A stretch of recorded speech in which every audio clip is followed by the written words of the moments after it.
de setembre, estem ja a finals d'octubre i no sabem absolutament res, cap cosa.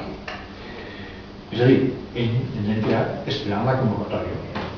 Ho he dit, i és que és cert, és objectivament cert, i deu estar en l'acta, l'acta no l'hem vista perquè encara no és una repartida, quan no s'ha convocat cap altra comissió, no és una repartida.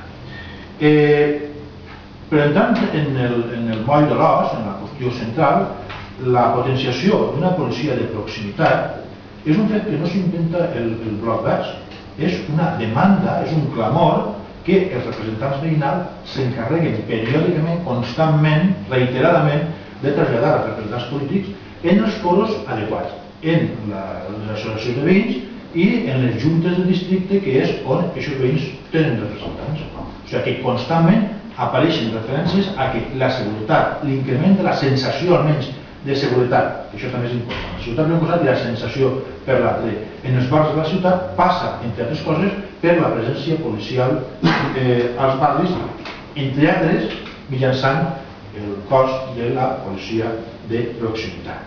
A més, és una experiència que s'ha produït en altres ciutats de l'estat espanyol amb molt bons resultats, si fem referència als informes que circulen per ell. Per tant, això és el que reclamem.